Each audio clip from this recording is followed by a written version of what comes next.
Hi guys, it's ebxlive and we're playing NBA 2K. Uh, NBA 2K19. So start. The 2K Sports pregame show. Hey everybody, I'm your host, the man sitting in the middle, Ernie Johnson, with Shaquille O'Neal and Kenny Smith. Well, what a treat. The NBA postseason begins. Tonight, we'll be watching the Minnesota Timberwolves playing against the Houston Rockets at Toyota Center. Taking a look at the Rockets, as the #1 seed in the tough Western Conference, they enter this series with every expectation of asserting themselves and advancing to the semis. And this is it, Shaq. 16 teams left. Start of the NBA playoffs. What do the higher seeds need to do to avoid an upset? Well, it reminds me of Kenny's Ferrari. You want everything to be running right. Yep. Efficiency, don't give anything away. I agree. It does. But you have to dictate your pace, even know how fast you're going, Shaq. You can't just go out and boom and go off the cusp. Yeah. So Too much. 2K Sports welcomes you to the following presentation of the NBA.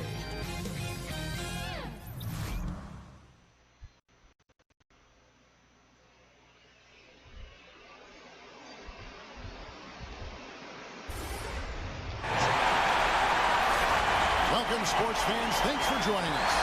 And it's time for NBA basketball on 2K Sports. Along with Greg Anthony, Doris Burke, and David Aldridge, I'm Kevin Harlan. Here with us, basketball expert and former late-night comedy writer. If people don't know this, Bill No Simmons. update yet. Yeah, as soon as I left, Kimmel's show took off, so I think I Hey, was... pass You to built the foundation for I it, let's did. be honest. I was there for the early years.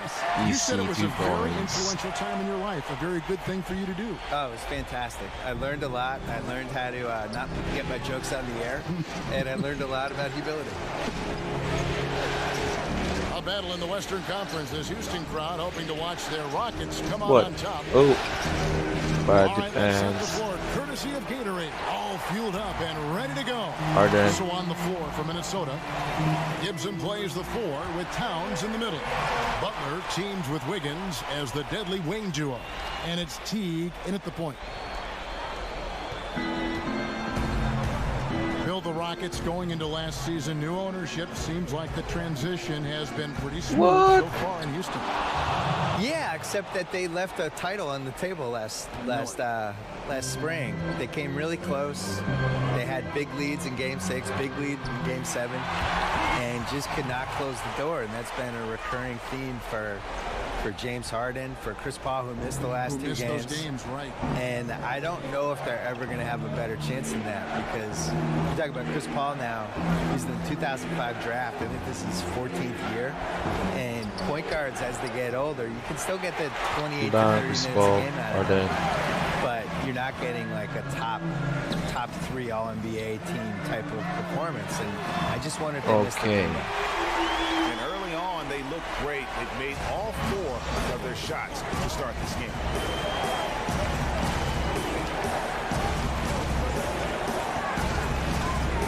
To the paint, here's Towns. That shot is off. I don't think the defense is much of a factor there. He just botches the finish. Second chance shot. And Harden with the lay-in. Harden's got his 3rd bucket of the night. Well, if it ain't broke, don't fix it. They keep getting it in the paint and continue to score consistently. Always a spirited debate, Bill, around the NBA. Which team was the best ever? I know you have an opinion on a lot of this stuff. Yeah, I used to feel really strongly about my opinion on this, but I think basketball has changed so much over this decade that I'm not even positive how you could compare what this Warriors team is versus what I always thought the '86 Celtics were the best team. But the '86 Celtics were built. What happened I there? always compared it to a hockey team on a power play. We're just trying to get closer and closer to the net and crowd the net, and they were just built around getting layups and the best possible shots. The Warriors are built around math and shooting threes and spacing the floor. And if you took the 86 Celtics and indoctrinated them in that style for 5 years, they all would have been shooting threes, and they probably would have done it better than the Warriors, but I don't know. So I almost have like the before-after with theirs. I think the Warriors are the best team of the math era. Oh, wow. But I still think the 86 Celtics were the best start-to-finish season anyone's had. The dark horse for me was the 01 Lakers, the second Lakers team. When Shaq and Kobe, they had won the year before, rocky first few months, and then they figured out whatever they needed to figure out, and Phil Jackson probably sprinkled some Zen fairy dust on them or whatever he did, and they just ripped through the league. And they came very close to going undefeated in the playoffs. So that would be my dark horse. Bill, you've watched the NBA evolve. Talk about some of the biggest changes over the last decade you've seen.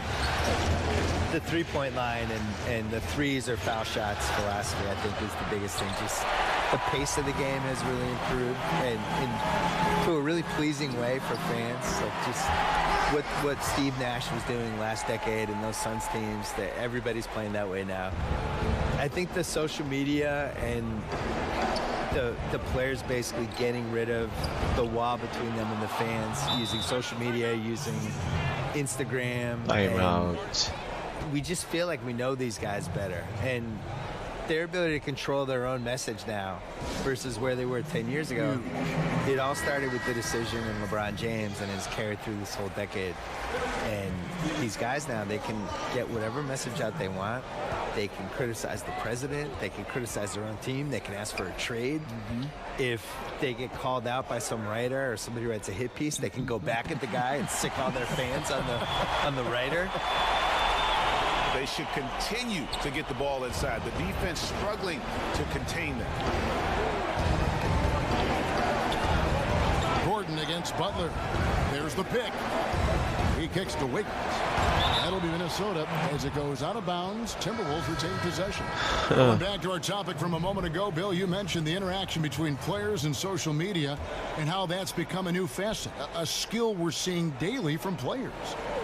There's just way more accountability now, and I'm really impressed by how polished the guys are that come in the league now. And I think the LeBron generation, LeBron, Wade, Chris Bosh, some of those guys from the last generation that came up and became vets and really knew how, Paul Pierce, who knew how to handle their business.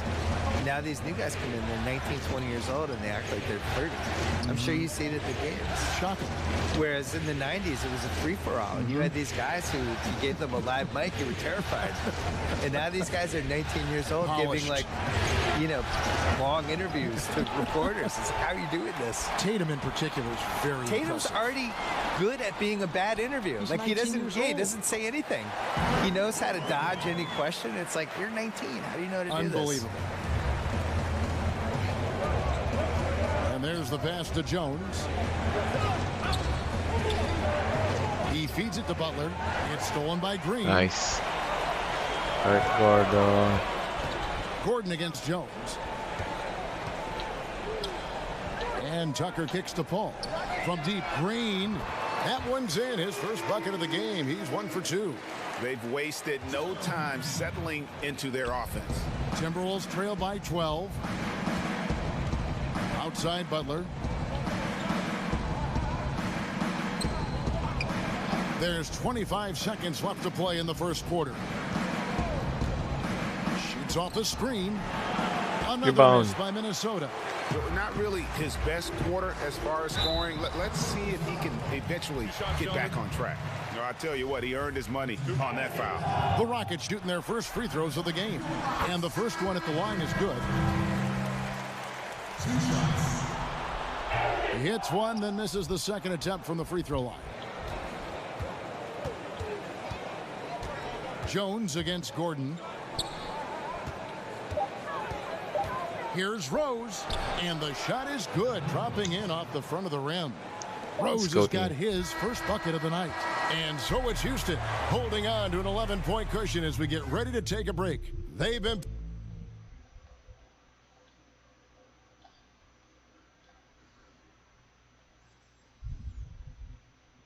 Loading. What's happening here?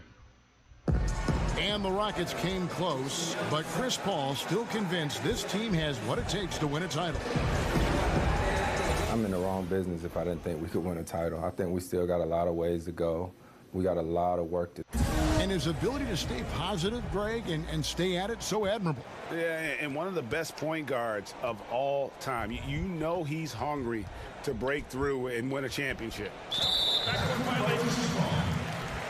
And we welcome you back to our presentation of Game 1. And guys, we've seen the Rockets really take control here. In that opening quarter, I don't know that you could ask for much more. They've been simply outstanding, Greg, and let's see if they can build off this early lead. And so in the game for the Timberwolves, there is the 3 with Tolliver at the 4. Rose is out there with Jones, and it's Aldridge in at the 5, roaming the paint. Here's Jones.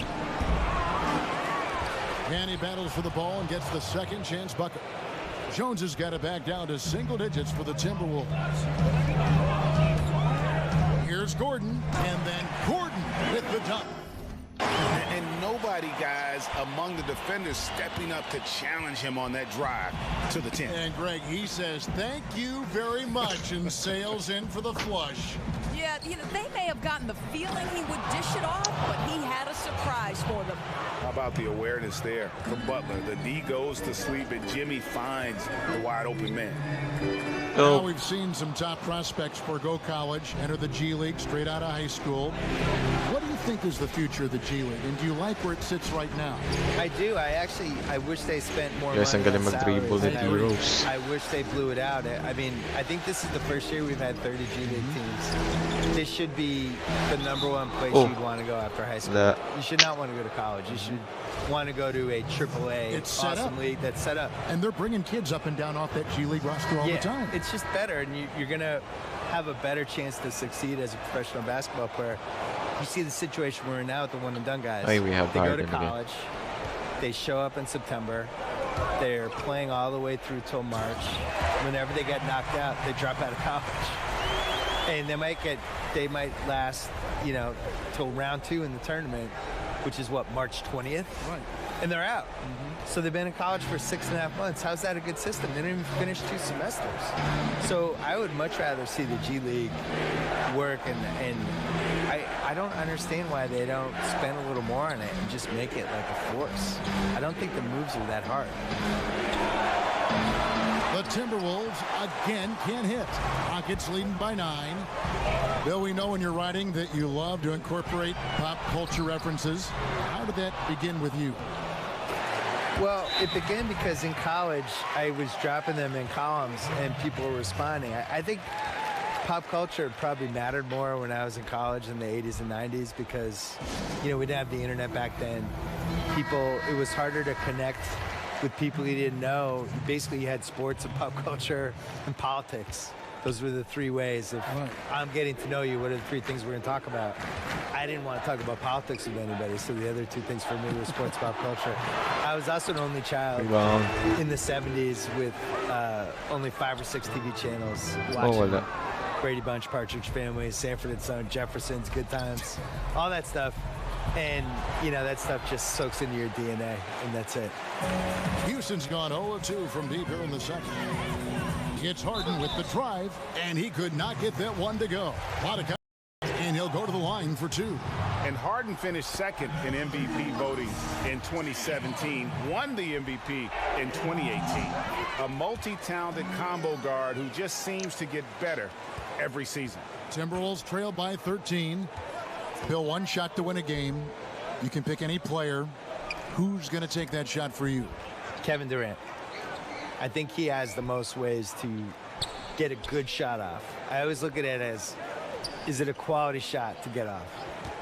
So he can post a smaller guy up. He can shoot a 3. He's got the pull-up hezzy jumper, as he calls it.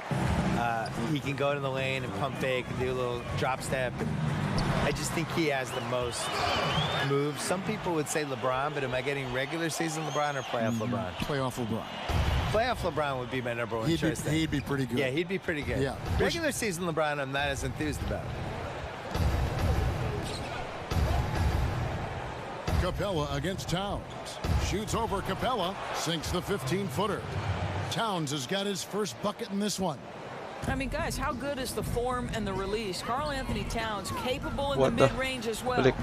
Talking about last-second shot instincts, Bill, you mentioned LeBron, KD. What about Curry? Where does Curry rank in that conversation? Curry's good. Top five? You can guard Curry in those one-on-one situations with the right people. I'm not saying you're going to stop him, but, you know, you put a taller guy on him. And Curry, to me, Curry is the greatest not in the offense scorer I've ever seen in my life, where he can get 32 and hit 10 threes and wasn't really involved in the game. Come on. Just you forget about it from one play, and all of a sudden he's in the corner and they're setting him up, or he's running off the screen. It's a lot, almost like what Reggie Miller ran.